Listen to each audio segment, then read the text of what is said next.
বিসমিল্লাহির রহমানির রহিম। পরম করুণাময় ও অসীম দয়ালু আল্লাহর নামে শুরু। ومن أحسن قولا ممن دعا إلى الله وعمل صالحا وقال إنني من المسلمين। একদিন চলে যাব আমরা সবাই, থাকবো না আমরা কেহ, শুধু মাটির নিচে পড়ে রবে দেহ, শুধু মাটির নিচে পড়ে রবে দেহ।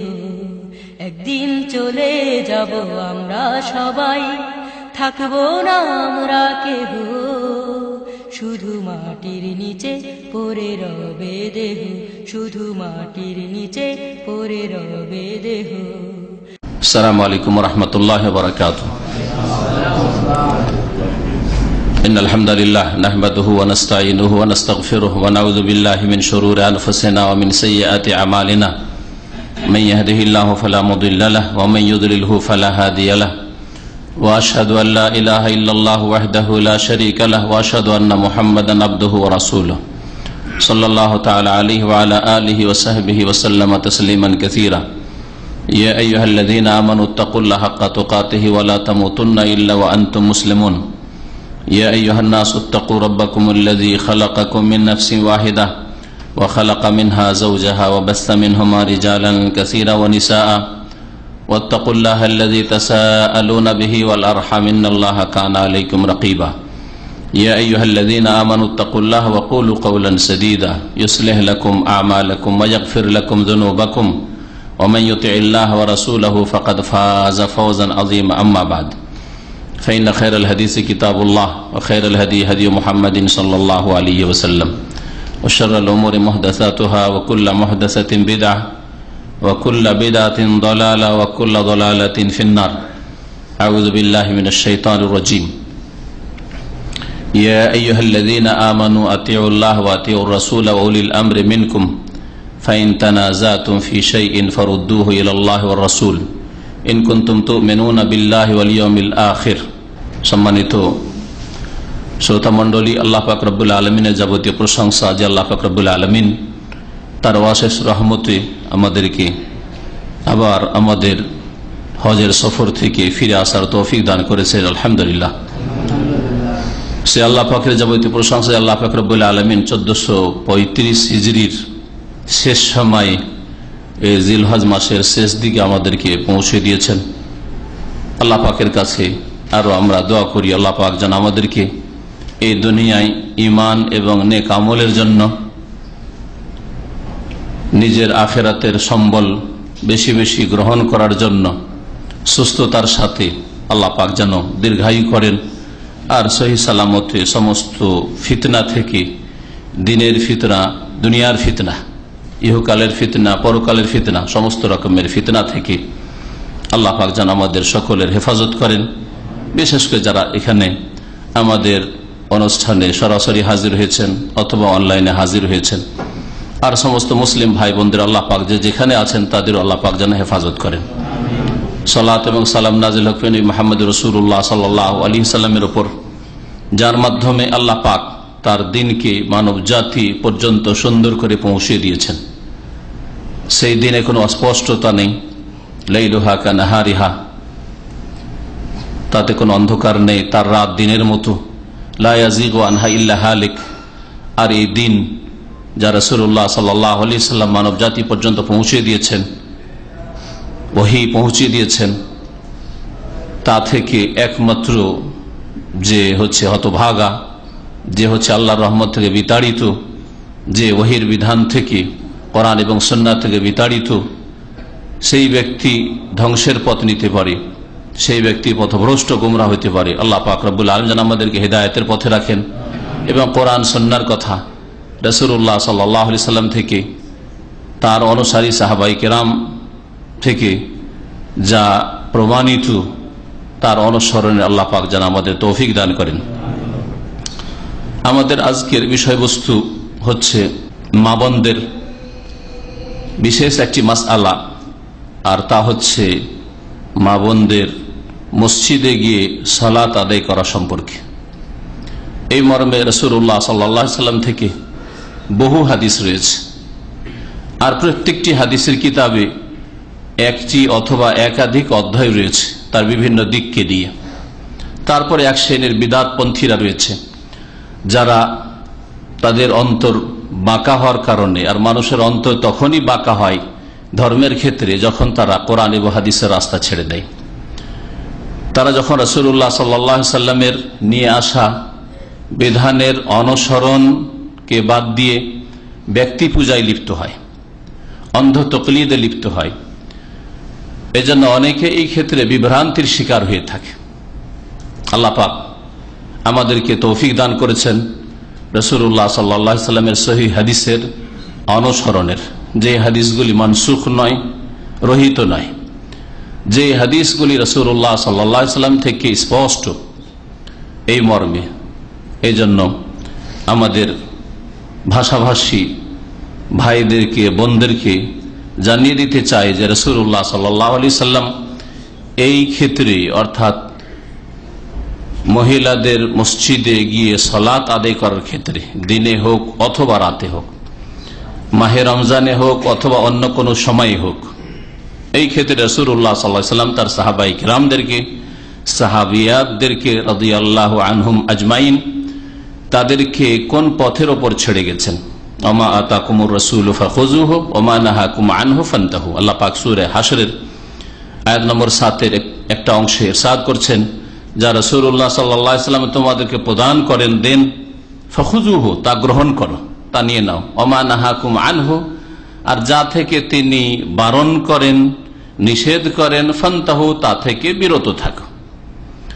সুতরাং রাসূলুল্লাহ সাল্লাল্লাহু আলাইহি ওয়াসাল্লাম তার সাহাবিয়াতদেরকে যদি এই অনুমতি দিয়ে গিয়ে থাকেন এবং নারীদের অভিভাবকদেরকে, স্বামীদেরকে, বাপকে যদি নির্দেশ দিয়ে থাকেন যে তোমরা তোমাদের মেয়েদেরকে, তোমাদের স্ত্রীদেরকে মসজিদে যেতে বাধা সৃষ্টি করিও না, তাহলে এটা হচ্ছে শরীয়তের বিধান।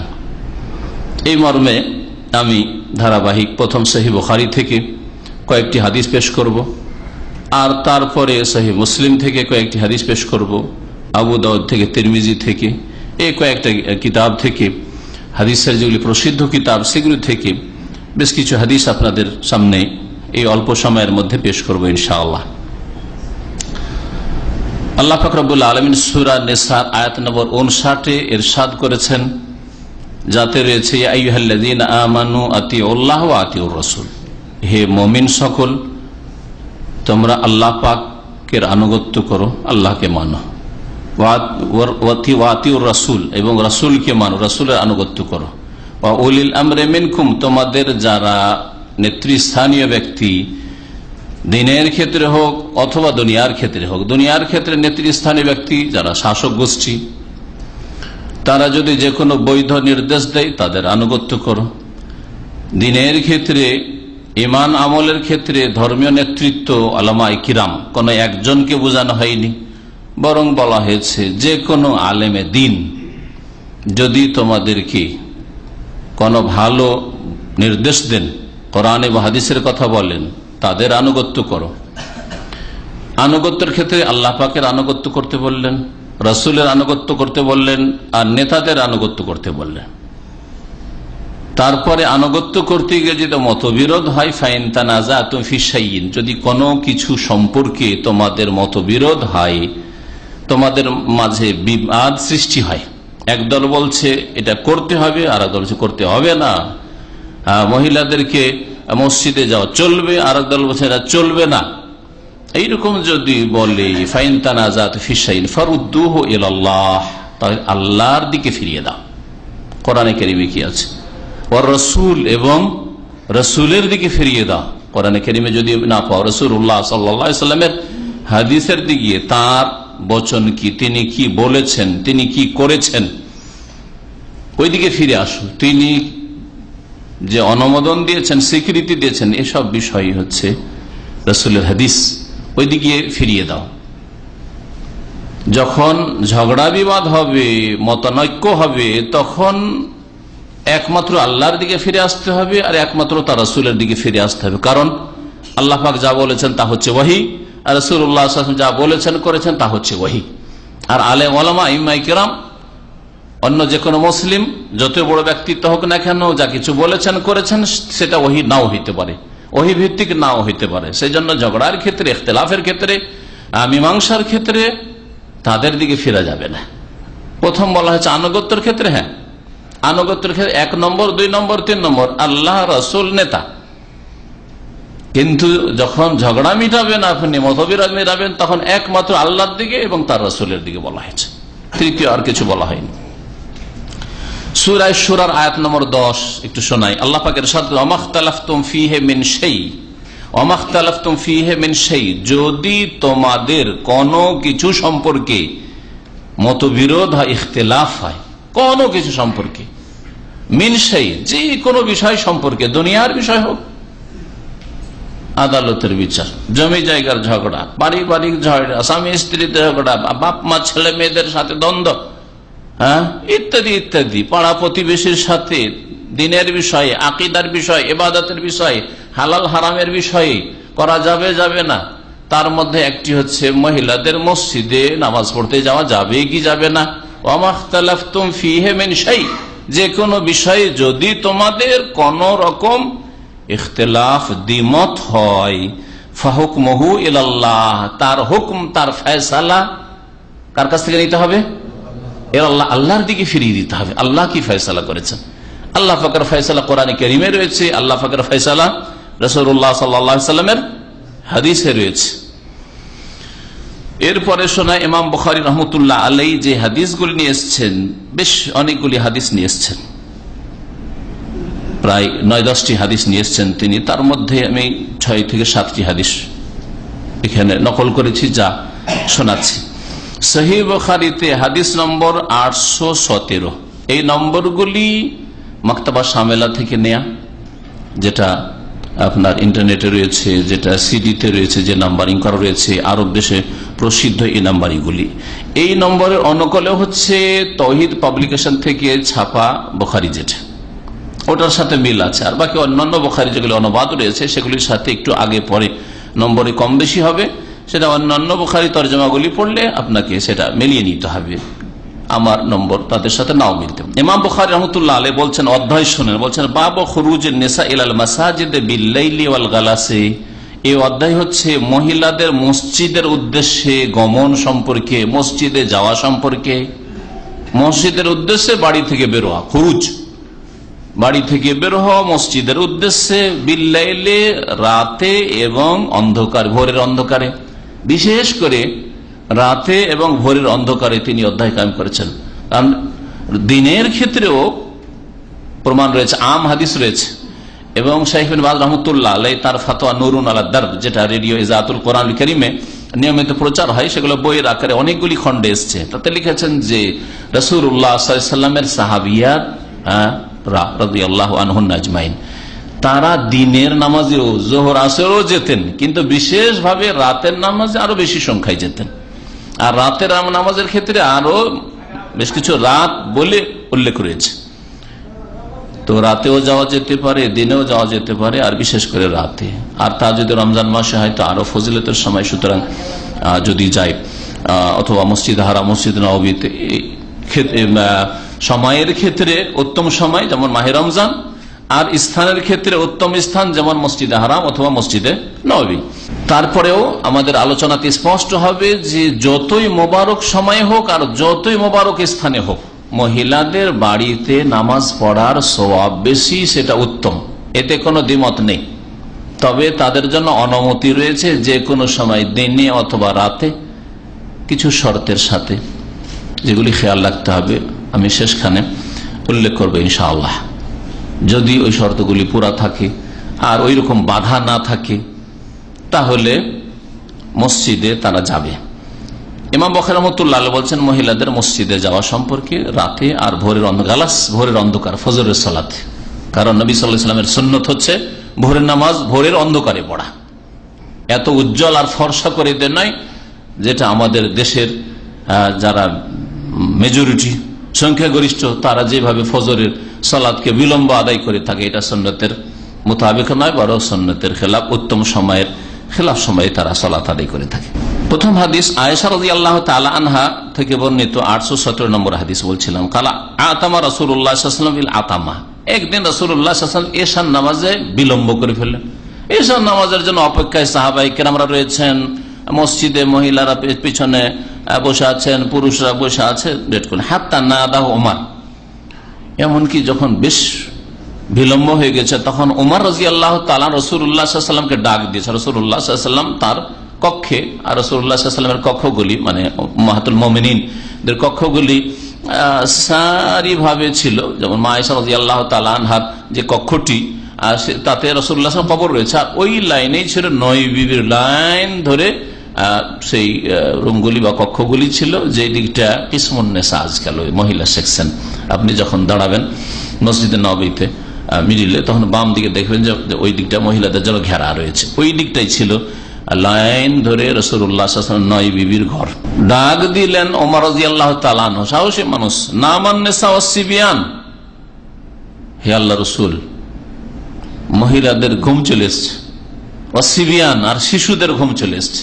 তার মানে মসজিদে মহিলারা আছে আর মসজিদে নাবালক ছেলে মেয়েরাও আছে, সিবিয়ান। মসজিদে তাহলে নাবালক ছেলেরাও নামাজ পড়ার জন্য যেত, আর মসজিদে মহিলাও নামাজ পড়ার জন্য যেত। ফাখারাজান নবী সাল্লাল্লাহু আলাইহি ওয়াসাল্লাম, তারপরে নবী করিম সাল্লাল্লাহু আলাইহি ওয়াসাল্লাম বেরোলেন। ফাকালা মা ইয়ানতাযিরুহা আহাদুন গায়রুকুম মিন আহলিল আরদি, এই সময়ে তোমাদের ছাড়া পৃথিবীর বুকে কেউ সালাতের জন্য অপেক্ষায় নেই। তোমরা আল্লাহর কাছে কত প্রিয় যে আল্লাহর জমিনে একমাত্র তোমরা আল্লাহ পাকের ইবাদতের জন্য, নামাজের জন্য অপেক্ষা ইন্তজারে রয়েছে। আর নামাজের অপেক্ষায় বান্দা যতক্ষণ মসজিদে বসে থাকে ততক্ষণ নামাজের অবস্থাতেই থাকে। নবী করিম সাল্লাল্লাহু আলাইহি সাল্লামের সহিহ হাদিস দ্বারা প্রমাণিত। নামাজ পড়ার নেকি পাচ্ছেন, কারণ আপনাকে নামাজ ছাড়া আর অন্য কিছু বাধা দিয়ে নেই। নামাজ শুরু হচ্ছে না, শুধু নামাজের জন্য বসে আছে, ফরজ নামাজ আদায় করার জন্য বসে আছেন। এই জন্য যদি আধা ঘন্টাও বসে থাকতে হয়, 1 ঘন্টাও বসে থাকতে হয়, নফল নামাজ আপনি পড়েন না, বসে আছেন, এমনি বসে আছেন, ওযু অবস্থায় বসে আছেন, তার মানে প্রস্তুত হয়ে বসে আছেন নামাজ পড়ার জন্য, নামাজের নেকি পাচ্ছেন আপনি নফলের। ওয়ালা ইউসাল্লি ইয়াওমাইযিন ইল্লা বিল মাদিনা, আর সেই সময়ে মদিনা ছাড়া অন্য কোথাও নামাজ হইতো না। ইসলামের প্রথম অবস্থা ছিল, আর মুসলিমরা শুধু মদিনায়, মদিনা ছাড়া অন্য কোথাও আর নামাজ হয় না। সুতরাং তোমাদের ছাড়া পৃথিবীতে আর কোথাও কেউ নামাজের জন্য অপেক্ষায় নেই। ওয়াকান ইউসাল্লুন আল আতমা ফিমা বাইনা আইয়াগিবা শাফাক ইলা সুলুসিল লাইল আউয়াল, আর রাসূলুল্লাহ সাল্লাল্লাহু আলাইহি ওয়াসাল্লাম সাহাবায়ে কেরামরা এশার নামাজ কোন সময়ে পড়তেন? পশ্চিম আকাশে আল আভা থাকে সূর্য ডুবার পরে বেশ কিছুক্ষণ ধরে, এটা শেষ হয়ে যাওয়ার পর, এটা শেষ হয়ে যাওয়ার পর মানে যে অন্ধকার ছেয়ে যাওয়ার পর, এটা হচ্ছে প্রথম ওয়াক্ত, আউয়াল ওয়াক্ত। এই সময় থেকে শুরু করে ইলা সুলুসিল লাইলিল আউয়াল, রাতের প্রথম তৃতীয় অংশের শেষ পর্যন্ত। রাতকে 3 ভাগ করেন, 3 ভাগ করে প্রথম তৃতীয় অংশ যখন শেষ হয় ওই সময়টা পর্যন্ত রাসূলুল্লাহ সাল্লাল্লাহু আলাইহি ওয়াসাল্লাম অনেক সময় বিলম্ব করে নামাজ পড়াইতেন। তার মানে নবী সাল্লাল্লাহু আলাইহি ওয়াসাল্লামের জামানায় একেবারে বাঁধা ধরা এরকম সময় ছিল না। আজকাল সৌদি আরবে যেমন বাঁধা ধরার সময়, কারণ মানুষের সুবিধার জন্য বাঁধা ধরা যদি সময় না থাকে, একদিন 7:30টায় হয়ে গেল এসা, আর একদিন যদি 8:30টায় হয়, আর একদিন যদি 9:30টায় হয়, তাহলে তো অনেকে জামাত পাবে না। তারপরে কখন আজান হয় আর কখন নামাজ হয়, আজকালকার লোক অনেক ব্যস্ত। হ্যাঁ, এরকম সময় দিয়ে বসে থাকতেও পারবেন না, যার ফলে এই মানুষের দিকে লক্ষ্য করে সময়কে নির্ধারিত করে দেওয়া হয়েছে যে আউয়াল ওয়াক্ত হইলেই তারপর আজান হয়ে গেল, আজানের পরে 15 থেকে 20 মিনিট, আর 20 মিনিট পরে নামাজ পড়ে নেওয়া, তারপরে যার যে কাজ করা, ঘুমাইতে হবে ঘুমাও, দিন শিখতে হবে দিন শিখো, দুনিয়া করতে হবে দুনিয়া করো, চাকরি করতে হবে চাকরি করো। কিন্তু রাসূলুল্লাহ সাল্লাল্লাহু আলাইহি ওয়াসাল্লাম না ঘড়ি ছিল না এরকম টাইম টেবিল ছিল। এই সময়গুলিতে নামাজ কখনো আগে হয়ে যেত, কখনো মাঝখানে হয়তো, কখনো শেষ দিকে হয়তো। তাহলে যদি 3 ভাগ করা হয়, তো আজকাল মাগরিব হচ্ছে ধরেন 5:15 এখানে দমামে, তাহলে 5টায় ধরি, 5টা থেকে ফজর হচ্ছে 11 ঘন্টাকে 3 ভাগ করেন, 3 4 12 কাছাকাছি, 4 ঘন্টা, 3.5 ঘন্টা, 4 ঘন্টা কাছাকাছি। তাহলে আপনাকে রাতের 5টা থেকে 5 4 9টা, 9টা পর্যন্ত ধরেন, এটা হচ্ছে উত্তম সময়। আর অন্য হাদিস দ্বারা প্রমাণিত এশার শেষ ওয়াক্ত হচ্ছে অর্ধেক রাত পর্যন্ত। তাহলে অর্ধেক রাত যদি করা হয় 11, তাহলে 5.5 ঘন্টা বাদ দিতে হয়, 5 থেকে 5 5 10 10:30টা পর্যন্ত। তাহলে 10:30টার পরে কেউ যদি 11টা 11:30টাই যদি এশার সলাত আজকাল আদায় করে, তাহলে তার সলাত কাজা হয়ে গেল, সময় থেকে বেরিয়ে গেল নামাজ। বিনা ওজরে যদি করে থাকে, শরীয়ত সম্মত ওজন না থাকে তো গুনাহগার হবে। এই হাদিস প্রমাণ করে যে নবী করিম সাল্লাল্লাহু আলাইহি ওয়াসাল্লামের আমলে এশার সালাতে মহিলার আসতো। হাদিস 818 নম্বর, আব্দুল্লাহ বিন ওমর রাদিয়াল্লাহু তাআলা আনহুমা থেকে বর্ণিত, নবী করিম সাল্লাল্লাহু আলাইহি ওয়াসাল্লাম বলেছেন, ইজাস্তাজানাকুম নিসাউকুম বিল-লাইলি ইলাল মাসজিদে ফাযানু লাহুন্না, যখন তোমাদের কাছে তোমাদের স্ত্রীরা অনুমতি চাইবে রাতে মসজিদে যাওয়ার জন্য, ফাযানু লাহুন্না, তাদেরকে তোমরা অনুমতি দিও। বিশেষভাবে রাতে যদি অনুমতি চাই তাহলে অনুমতি। রাত এই জন্য বলা হয়েছে যে তাতে খানিকটা অন্ধকার থাকে, আর রাতে মহিলারা ফ্রি থাকে, অবসর থাকে, দিনে কাজ কাম আছে, সংসারের রান্না ইত্যাদি কাজ রয়েছে, রাতে কাজ নেই, চলো মাগরিবে গেল, এশায় গেল, বা এশায় গেল, ফজরে গেল, বিশেষ করে এশা ফজর, এই জন্য রাতের কথা বলা হয়েছে। তাদেরকে অনুমতি দিবে, তার মানে অভিভাবকদেরকে বলা হয়েছে যে তোমরা মহিলারা যদি অনুমতি চাই যে মসজিদে যাবে আর ফিতনার আশঙ্কা না থাকে বা সন্দেহের জায়গা থেকে মুক্ত থাকে, তাহলে তাদেরকে অনুমতি দিতে হয়, বাধা দেওয়া জায়েজ নাই। এই ক্ষেত্রে মনে রাখবেন যে স্বামীর জন্য বাধা দেওয়া জায়েজ নাই, বাপের জন্য বাধা দেওয়া জায়েজ নাই যদি মেয়েরা অথবা স্ত্রীরা মসজিদে যেতে চায়। ইমাম জোহরী রাহমাতুল্লাহ প্রখ্যাত তাবী, তিনি বলছেন, হাদ্দাসাতনি হিন্দ বিনতুল হারিস, আরেকটা 819 নম্বর হাদিস সহিহ বুখারীতে, হারিসের মেয়ে হিন্দ আমাকে হাদিস বর্ণনা করেছেন, আন্না উম্মা সালমা জাওজান নবী সাল্লাল্লাহু আলাইহি ওয়াসাল্লাম আখবারাতহা, যে নবী সাল্লাল্লাহু আলাইহি ওয়াসাল্লামের বিবি উম্মা সালমা রাদিয়াল্লাহু আনহা তাকে বলেছেন, আন্নান নিসা ফি আহদি রাসূলিল্লাহ সাল্লাল্লাহু আলাইহি ওয়াসাল্লাম কুননা ইযা সাল্লামনা মিনাল মাকতুবা, রাসূলুল্লাহ সাল্লাল্লাহু আলাইহি ওয়াসাল্লামের আমলে মহিলারা যখন ফরজ সালাত থেকে সালাম ফিরত কুমনা, তখন তাড়াতাড়ি তারা দাঁড়িয়ে যেত, মানে সালাম ফিরা হয়েছে এখন টান দিত, বসে বসে মসজিদেই তাসবিহ করছে, মসজিদে জিকির আজকার করছে, এরকম করতো না। ওয়াসাবাতা রাসূলুল্লাহ সাল্লাল্লাহু আলাইহি ওয়াসাল্লাম, আর রাসূলুল্লাহ সাল্লাল্লাহু আলাইহি ওয়াসাল্লাম বসে থাকতেন। ওমান সাল্লামিনার রেজাল, আর তার সাথে যেসব পুরুষ লোকেরা নবী সাল্লাল্লাহু আলাইহি ওয়াসাল্লামের পেছনে নামাজ পড়ে তারাও বসে থাকতেন। আজকালকার পুরুষ মুসল্লিদের মতো দৌড় দেওয়া ছোটাছুটি শুরু করতো না, ডান দিকে ছোটাছুটি, বাম দিকে ছোটাছুটি। এই জন্য আমি যথাসাধ্য এখানে মসজিদে নামাজ পড়লে ডান দিকে আর বাম দিকে একেবারে কিনারায় যে 1-2 লোক থাকে ওখানে দাঁড়াই দেয়, ওই দিকে দাঁড়ালে আপনাকে খুঁজে শেষ করে দেবে, আপনার নামাজ শেষ করবে, আপনাকে শেষ করবে। আজকালকার মানুষের চরিত্র এমন হয়েছে, না তাসবিহ বিদআত নেই, সেজন্য আর সুন্নত নেই। বিদআত নেই মানে সম্মিলিত মোনাজাত নেই সৌদি আরবে, এই জন্য অনেক লোকের সুন্নতি জিকির আজকার নেই, আস্তাগফিরুল্লাহ আস্তাগফিরুল্লাহ আস্তাগফিরুল্লাহ, আল্লাহুম্মা আনতাস-সালাম ওয়া মিনকাস সালাম তাবারাকতা ওয়া জালাল ওয়াল ইকরাম, অনেকগুলি দোয়া জিকির আজকার রয়েছে, তাসবিহ রয়েছে, সুবহানাল্লাহ, আলহামদুলিল্লাহ, আল্লাহু আকবার। কোথায় এগুলো? নবী সাল্লাল্লাহু আলাইহি ওয়াসাল্লামের সাহাবীরা বসে থাকতেন, নবী সাল্লাল্লাহু আলাইহি ওয়াসাল্লাম যতক্ষণ না উঠতেন সাহাবীরা উঠতেন না। এটাও মনে রাখবেন যে এটা হচ্ছে মসজিদে মুসল্লিদের মুক্তাদিদের আদব, যে ইমাম না ওঠা পর্যন্ত তারা উঠবে না, যদিও জায়েজ রয়েছে, কিন্তু এটা হচ্ছে উত্তম। ইমাম যখন উঠে গেছে এখন আপনার উঠছেন। ফাইজা কামা রাসূলুল্লাহ কামার রিজাল, বলছেন যে রাসূলুল্লাহ সাল্লাল্লাহু আলাইহি ওয়াসাল্লাম যখন দাঁড়িয়ে যেতেন মুসাল্লা থেকে, সালাম ফেরার পরে বসে থাকলেন, মহিলারা এখন চলে গেছে, রাসূলুল্লাহ সাল্লাল্লাহু আলাইহি ওয়াসাল্লাম দাঁড়ালেন, তখন সাহাবায়ে কেরাম পুরুষরা দাঁড়াতেন। এর দ্বারা বোঝা গেল যে নবী করিম সাল্লাল্লাহু আলাইহি ওয়াসাল্লামের পিছনে মহিলারা ফরজ নামাজে হাজির হইতেন, আর সালাম ফেরার পরে তারা কুমনা দাঁড়িয়ে যেতেন। আর হাদিস আম, এতে রাত বলা হয়নি, এরকম অনেকগুলি হাদিস রয়েছে যেগুলি রাত দিন সবগুলিকে শামিল। 820 নম্বর হাদিস সহিহ বুখারীতে আয়েশা রাদিয়াল্লাহু তাআলা আনহা থেকে বর্ণিত, তিনি বলছেন, ইন কানা রাসূলুল্লাহ সাল্লাল্লাহু আলাইহি ওয়াসাল্লাম ইউসাল্লি সুবহ, রাসূলুল্লাহ সাল্লাল্লাহু আলাইহি ওয়াসাল্লাম ফজরের সালাত আদায় করতেন। ফায়ানসারিফুন নিসা, তারপরে মহিলারা সালাত থেকে ফিরে যেত। মুতালাফিআতিন বিমুরুতিহিন্না, তাদের ওড়না, বড় বড় ওড়না, লম্বা। আগের যুগের মহিলারা তখন বোরকা জানতো না, বড় বড় চাদর পরতো, দেখেছেন হয়তো মা খালাদেরকে, দাদি নানিদের বড় বড় চাদর দিয়ে একেবারে ঘোমটা টেনে থাকতো, আর এইভাবে এমন করে ঝুলিয়ে রাখতো, একটা চোখ দিয়ে দেখতো, কাছে দেখতো। এগুলি হচ্ছে মুরুত, বড় বড় চাদর দিয়ে তারা জড়িয়ে থাকতো। মা ইউরাফনা মিনাল গালাস, আর ভোরের অন্ধকারে তাদেরকে চেনা যেত না যে কোনটা কার মেয়ে কোনটা কার স্ত্রী। চেনা যেত যে মহিলা, কারণ ওড়না লাগিয়ে আছে, বড় বড় চাদর লাগিয়ে আছে, তো বোঝা যেত যে মহিলা, কিন্তু বোঝা যেত না মানে ব্যক্তি তাদের চেনা যেত না যে এটা কোন মহিলা, কার মেয়ে, কার স্ত্রী, কার বোন, এটা চেনা যেত। মা ইউরাফান মিনাল গালাস।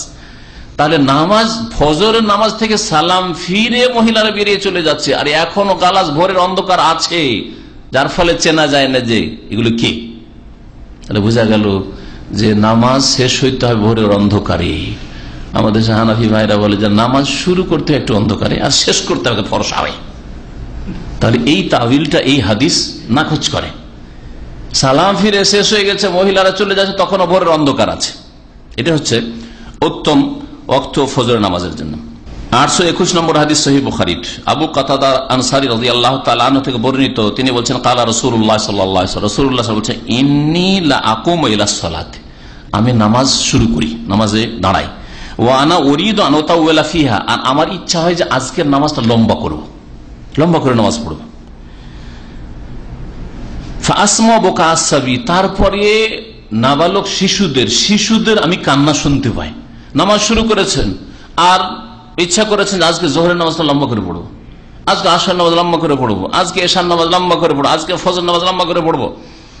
ফাসমা বুকা আসসাবি, তারপরে শিশুদের কান্নাকাটি শুনতে পাই, মায়েদের সাথে ওদের বাচ্চারা আছে, ওদের কান্না শোনা যাচ্ছে। ফাআতাজাওয়াজু ফি সালাতি, তখন আমি আমার নামাজকে সংক্ষেপ করে দিই, শর্ট করে দিই। আতাজাওয়াজু মানে আখতাসিরু, আমি সংক্ষেপ করে দিই। কেন? কারাহিয়াতান আশুক্কা আলা উম্মিহি, যাতে করে ওদের মায়েদের জন্য কষ্টের কারণ না হয়ে যায়।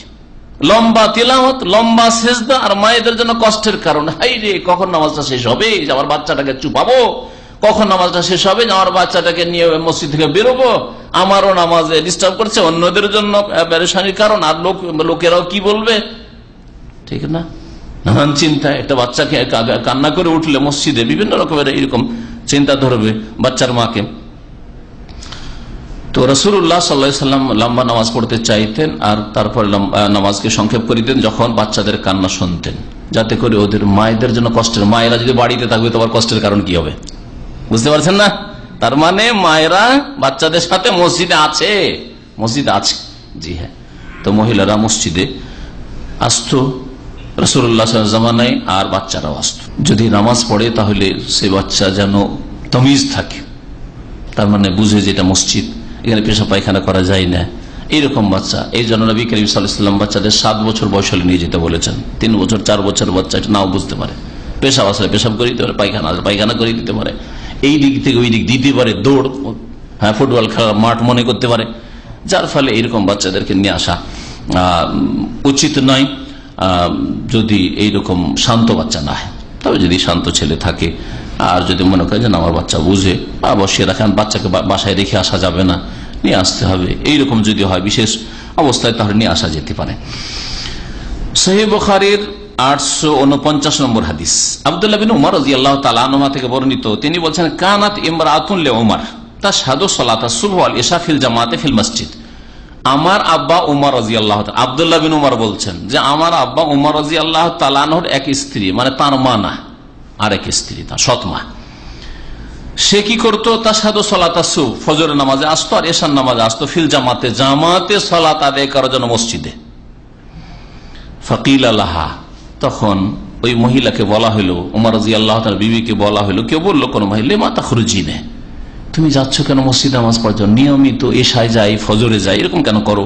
ওয়াকাদ তাআলামিনা, তুমি ভালো করে জানো, আন্না ওমর ইয়াকরাহু যালিক, ওমর কিন্তু এটা পছন্দ করে না, তোমার স্বামী কিন্তু মোটেই এটা বরদাস্ত করতে চায় না যে আমার স্ত্রী বাইরে যাবে নামাজ পড়ার জন্য, মসজিদে যাবে বাড়ি থেকে, বাড়িতে পড়ুক, ওমর চাই এটা। আর তোমার এই মসজিদে আসা, নিয়মিত আসছো এশায় আর ফজর, এটা কিন্তু ওমর পছন্দ করে না। এই মন্তব্য করলো কোন এক ব্যক্তি, হয়তো কোন পুরুষ যদি করে থাকে, তাহলে যে পুরুষ মাহরাম হবে, আত্মীয় হবে ওই মহিলার, আর না হলে কোনো মহিলাই হয়তো জানতে পেরেছে, বলেছেন। ওয়াগারো, এবং তার গায়রাত আছে, আত্মসম্ভ্রম, গায়রাত লাগে, আমার স্ত্রীকে কেউ দেখবে যে এটা উমরের স্ত্রী, বাড়ি থেকে বেরিয়েছে, মসজিদে এসে, এটা উমরের স্ত্রী, কেউ বলবে এটা উমরের স্ত্রী, এটা উমরের বিবি, এটা আমার বরদাস্ত হয় না, এটাকে গায়রাত বলা। গায়রাত স্বামীর অথবা বাপের বা ভাইয়ের যে আত্মমর্যাদা বোধ, এটাকে গায়রাত বলা হয়। আত্মমর্যাদা বোধের কারণে বাপ যদি মেয়েকে দেখে যে না কার সাথে মুচকি হাসি দিল, না মোটেই বরদাস্তের বিষয় নয়। বাপ যদি মেয়েকে দেখে যে একাই সে কোথাও লেখাপড়ার জন্য না, এটা গায়রত। আর যার গায়রত নেই, আত্মমর্যাদা বোধ নেই, সেই ব্যক্তি মেয়েকে এক দেশ থেকে এক দেশে পাঠিয়ে দিতে পারে পড়ার জন্য। একাই পাঠিয়ে দিল দিনাজপুর থেকে ঢাকা, ঢাকা থেকে চিটাগাং, আর এখান থেকে ওখান, বাংলাদেশ থেকে ভারত, ভারত থেকে বাংলাদেশ, কোনো ব্যাপার না। গায়রত নেই, আসলে গায়রত মরে গেছে।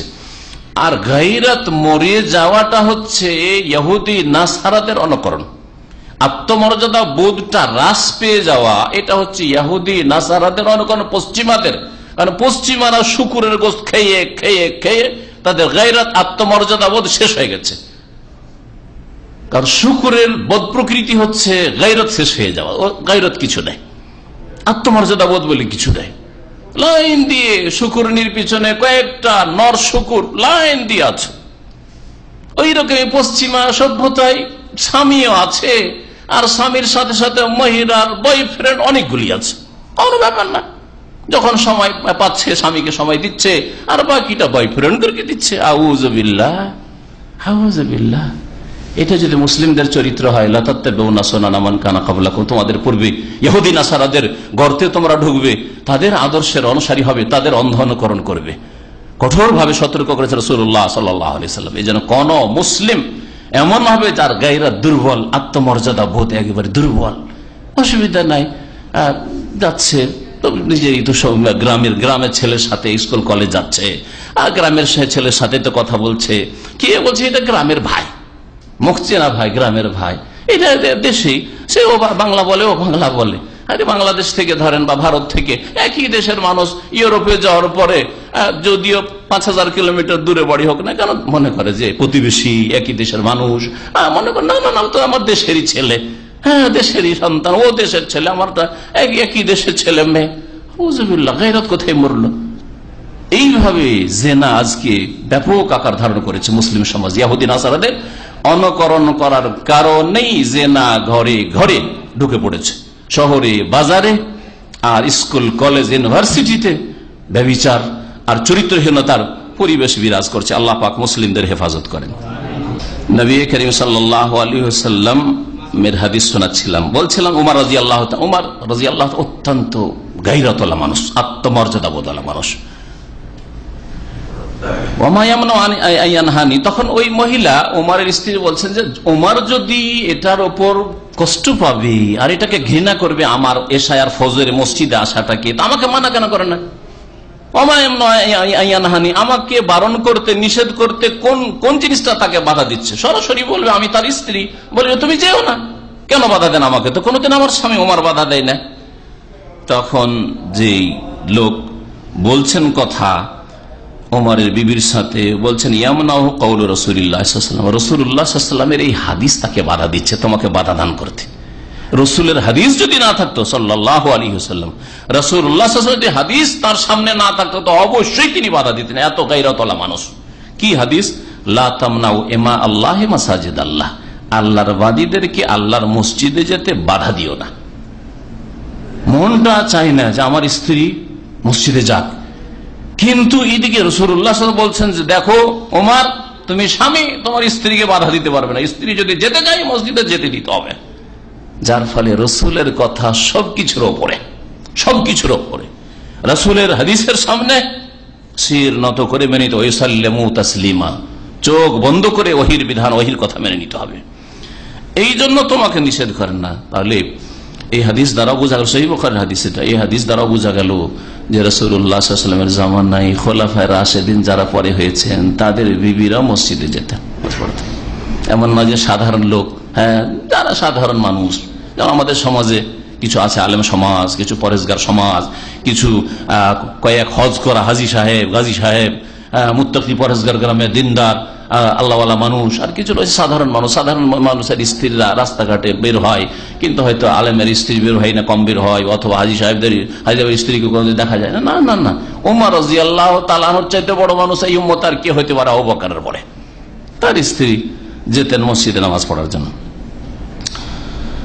এরপরে শোনাই সহিহ মুসলিম থেকে কয়েকটি হাদিস, অনেকগুলি হাদিস রিপিট হয়তো আসবে, কিন্তু ওই জন্য সংক্ষেপ করে দেব। আর যেটা হাদিস এর আগে বুখারীতে আসেনি, বিশেষ করে সেই হাদিসটা একটু বিস্তারিত শোনাবো।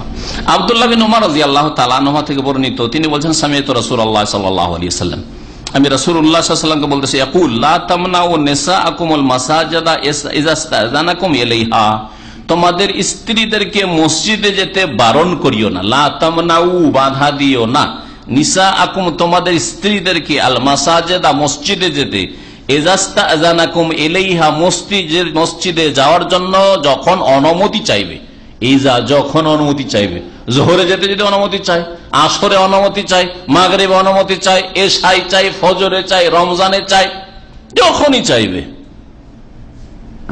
যখনই তোমাদের কাছে তোমাদের বিবিরা অনুমতি চাইবে তাদেরকে বারণ করিও না। কালা ফাকালা বেলাল ইবনে আব্দুল্লাহ, এই আব্দুল্লাহ বিন উমর প্রখ্যাত সাহাবী এবং সুন্নতের অত্যন্ত পাবন মানুষ ছিলেন। তার ছেলে কয়েকজন, তার মধ্যে একজন ছেলের নাম ছিল বেলাল, বেলাল বিন আব্দুল্লাহ। এই বেলাল খুনি, আর সেই জামানে আব্দুল্লাহ বিন উমর প্রখ্যাত সাহাবী, সে হজের ময়দানে আরাফায় মেনাই মজুদ। তো এত লম্বা আয়ু আল্লাহ পাক তাকে দান করেছিলেন। এই তার ছেলে বেলাল বলল, ওয়াল্লাহি লা নামনাহুন্না, আল্লাহর কসম করে বলছে আমি কিন্তু আমার স্ত্রীকে বাধা দেব। আব্দুল্লাহ বিন উমরের বৌমা আর বেলালের স্ত্রী, হ্যাঁ, বলছে আমি কিন্তু আমার স্ত্রীকে যেতে দেবো না। ছেলে বলছে বাপকে যে আমার বিবিকে আমি মসজিদে যেতে দেবো না, অবশ্যই বাধা দেবো। অবস্থার খানিকটা পরিবর্তন ঘটেছে।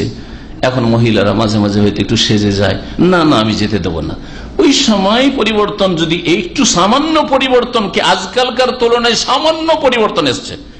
নবী সাল্লাল্লাহু আলাইহি ওয়াসাল্লামের জামানা ছিল, নবী সাল্লাল্লাহু আলাইহি ওয়াসাল্লাম ইন্তেকাল হয়ে গেছে, এখন সাহাবায়ে কেরামদের জামানা, খোলাফায়ে রাশিদিনের স্বর্ণযুগ, আর স্বর্ণযুগের প্রথম যুগ। তারপরেও সেই সময় বলছেন না আমি কিন্তু আমার স্ত্রীকে যেতে দেবো না। ফাখবালা আলাইহি আব্দুল্লাহ, আব্দুল্লাহ ইবনে উমর বলছেন রাসূলুল্লাহ সাল্লাল্লাহু আলাইহি ওয়াসাল্লাম বলছেন যে নিষেধ করবে না, তোমাদের বিবিরা যদি অনুমতি চায় মসজিদে যে তার তুমি বাধা দেবে বলছো। ছেলের ওপর এত রাগ হয়েছে, এত রাগ হয়েছে, তার দিকে মুখ করে বলছেন ফাসাব্বাহু সাব্বান শাইয়ান, খুব খারাপ ভাষায় গাল দিয়েছে। খারাপ ভাষা মানে আজকালকার মতো নোংরা ভাষায় নয়, অশ্লীল ভাষায় নয়, কিন্তু যেমন গালমন্দ করে সেই জামানার সাব্বান শাইয়ান, খুব খারাপ ভাষায় গাল দেয় ছেলেকে। তাহলে প্রয়োজনে ছেলে মেয়েদেরকে গাল দেওয়া, কিন্তু অশ্লীল ভাষায় নাই, অশ্লীল নোংরা ভাষায় নাই, কারণ মুমিন ফাহিশ হয় না, মুমিন অশ্লীল অশ্লীল হয় না। লাম ইয়াকুন রাসূলুল্লাহ নিজে অশ্লীল ছিলেন, অশ্লীল ভাষাভাষী ছিলেন। রাসূলুল্লাহ সম্পর্কে প্রসিদ্ধ লাম ইয়াকুন রাসূলুল্লাহ ফাহিশান ওয়ালা মুতাফাহিশা, রাসূলুল্লাহ সাল্লাল্লাহু আলাইহি ওয়াসাল্লাম না নিজে অশ্লীল ভাষাভাষী ছিলেন, ওয়ালা মুতাফাহিশান, অনেক সময় প্রাকৃতিক ভাবে অশ্লীল কথা বলেন না আপনি, কিন্তু বানিয়া সানিয়া মানে সবারই দেখা দেখি দু চারটা কথা বের করছেন, খারাপ কথা, এইরকমও ছিল। আর আল্লাহ বলে ইন্নাল্লাহ লা ইয়ামুরু বিল ফাহশা, কোরআনে কারীমে আল্লাহ পাক আয়াতে ইরশাদ করেছেন আল্লাহ কখনো অশ্লীলতার নির্দেশ দেন না, অনুমতি দেন না। সুতরাং অশ্লীল ভাষায় গাল দেওয়া সবসময় বর্জনীয়, হারাম। তবে গালমন্দ করা মানে ধমক দেওয়া, তারপরে শাসানিমূলক কথা বলা, এটা রয়েছে শরীয়তে।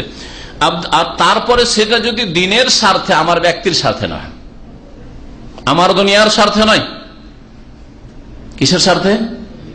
দিনের স্বার্থে, আল্লাহ পাকের উদ্দেশ্যে, রসুলের স্বার্থে, রসুলের হাদিসের স্বার্থে। আরে রসুলের সুন্নতের কথা বলছি, আর তুমি বলছো তোমার বউকে যেতে দিবে না মসজিদে। খুব খারাপ ভাষায় গাল দিলেন আব্দুল্লাহ বিন উমর রাদিয়াল্লাহু তাআলা আনহুমা। বলছেন মা সামি'তুহু সাব্বাহু মিসলাহু কাত্তু, জীবনে কখনো আব্দুল্লাহ বিন উমরকে এইরকম গাল দিতে শুনিনি। ছেলেকে যে গাল দিয়েছেন, কেন? রসুলের হাদিস অমান্য। আরে রাসূলুল্লাহ অনুমতি দিতে বলছেন, এই বলছে অনুমতি দেব না। তারপরে তিনি বললেন ওয়াকাল উখবিরুকা আন রাসূলিল্লাহ সাল্লাল্লাহু আলাইহি ওয়াসাল্লাম, আমি তোমাকে রাসূলুল্লাহ সাল্লাল্লাহু আলাইহি ওয়াসাল্লামের হাদিস শোনাচ্ছি। ওয়া তাকুল, আর তুমি এই বলতে সাহস রাখো ওয়াল্লাহি আল্লাহর কসম লা নামনাহুন্না, আমি আমার স্ত্রীদেরকে অবশ্যই বাধা দেব, কখনো আমি মসজিদে যেতে দেব না। আজকাল এইরকম কথা বলো। তারপরে সহিহ মুসলিমে আরো আছে, শুনেন ফালাতামা ফি সাদরিহি, একটা ঘুষি তার একেবারে বুকে। তাহলে এর দ্বারা বোঝা গেল যে বাপ সাবালক ছেলেকে, বিবাহ করা ছেলে না হলে কি বলবে, নাবালক ছেলে বলবে আমার এখন বিবির মুখ দেখেনি আর আগে বলবে নাকি? তাহলে এই হাদিস থেকে বোঝা গেল যে সাবালক ছেলেকে বাপ মারতে পারে, আর আজকালকার ভালো ভালো ছেলেকে বাপ যদি মেরে দেয় তাহলে ও উল্টা, একটা মারলে এক বাড়ি মারলে 2 বাড়ি মারবে। হ্যাঁ, সুবহানাল্লাহ, কত বেয়াদব হয়েছে আজকালকার অধিকাংশ ছেলেরা। সাবালক ছেলে, স্ত্রী আছে, বলছে আমার স্ত্রীদেরকে আমি কিন্তু যেতে দেবো না মসজিদে। ছেলে বেলাল বলছে, আর আব্দুল্লাহ বিন ওমর রাগ থামতে না পেরে এক তো গাল দিলেন, আর তারপরে দিলেন একটা ঘুষি, লাতামা। আর মুসনাদ আহমদে রয়েছে যে আব্দুল্লাহ বিন ওমরের এত রাগ হয়েছিল, ফামা কাল্লামাহু আব্দুল্লাহ হাত্তা মাত, তারপরে যতদিন তিনি বেঁচে ছিলেন আর এই ছেলের সাথে যে রসুলের এই হাদিসের উপর আমল করতে অস্বীকার করেছিল, যে আমার স্ত্রীকে আমি মসজিদে যেতে দেবো না, আর তারপরে অস্বীকার তার উদ্দেশ্য ছিল যে আজকালকার মহিলারা অনেকে ফিতনায় লিপ্ত, অনেকে সেজে টেজে বাইরে বেরোয়, অনেকে সুগন্ধি আতর লাগিয়ে বেরোয়, আমি যেতে দেবো না। আজকালকার ছেলেরাও যুবকরাও খারাপ হয়েছে, রাসূলুল্লাহ সাল্লাল্লাহু আলাইহি ওয়াসাল্লামের জামানার মতো হয়তো নেই, সেই জন্য আমি যেতে দেবো না। তার কিছু যুক্তি সে নিশ্চয়ই দাঁড় করেছিল। তারপরে সারা জীবন পিতা আব্দুল্লাহ বিন ওমর